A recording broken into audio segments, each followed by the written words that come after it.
போதை என்னும் கொடிய நோய்க்கு இளைஞர்கள் மட்டும் அடிமையாக கிடைக்கவில்லை, பல லட்சம் மாணவர்களும் அடிமையாக கிடைக்கிறார்கள் என்பது உங்களில் எத்தனை பேருக்கு தெரியும்? ஆம், அதற்கு எடுத்துக்காட்டாக ஒரு சில நிகழ்வுகளை நான் உங்கள் கண்முன்னே கொண்டு வருகிறேன். கடந்த சில வருடங்களாக 10ஆம் வகுப்பு மற்றும் 12ஆம் வகுப்பு தேர்வுகளில் அதிக மாணவர்கள் தோல்வி அடைந்து உள்ளார்கள். சுமார் 45% மாணவர்கள் தேர்வுகளை எழுதுவதில்லை. அதைவிட ஒரு அபாயமான தகவல் என்னவென்றால், இன்றைய நிலவரப்படி சுமார் 60% இளைஞர்கள் கொலைகாரர்களாகவும் கொள்ளைக்காரர்களாகவும் மாறிவிட்டார்கள். அதுவும் எத்தனை வயதுக்குள்ளாக தெரியும்? வெறும் 15 இருந்து 19 வயதுக்குள்ளாக.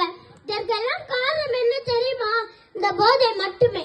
இது மட்டுமா? மாணவர்களும் மாணவிகளும் மதம் அருந்துவதும் புகைப்பிடிப்பதும் ஆசிரியர்களை தாக்குவதும் அவர்களை துன்புறுத்துவதும் தினமும் இங்கே நடந்து கொண்டுதானே இருக்கிறது. இதற்கெல்லாம் காரணம் என்ன? போதை. ஆம், முழுக்க முழுக்க போதை.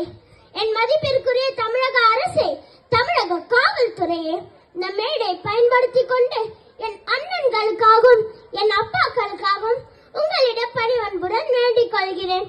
அழிந்து கொண்டு வரும் இளைஞர் சமுதாயத்தையும் மாணவ சமுதாயத்தையும் காப்பாற்ற கருணை உள்ளம் கொண்டு இருமின் கரம் கொண்டு ஒரு புதிய சட்டத்தை பிறப்பியுங்கள்.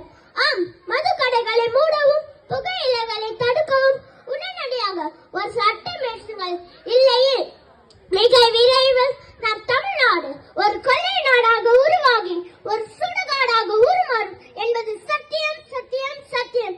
என் நண்பிற்குரிய இளைஞர்களே, மாணவர்களே, 100 இளைஞர்களை கொடுங்கள், புதிய இந்தியாவை மாற்றி காட்டுகிறேன் என்கிறார் சுவாமி விவேகானந்தர்.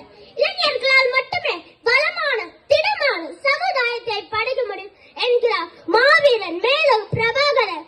இளைஞர்களே, நீங்கள் சூரியனை போய் எறிய கற்றுக்கொள் என்கிறார் டாக்டர் அப்துல் கலாம்.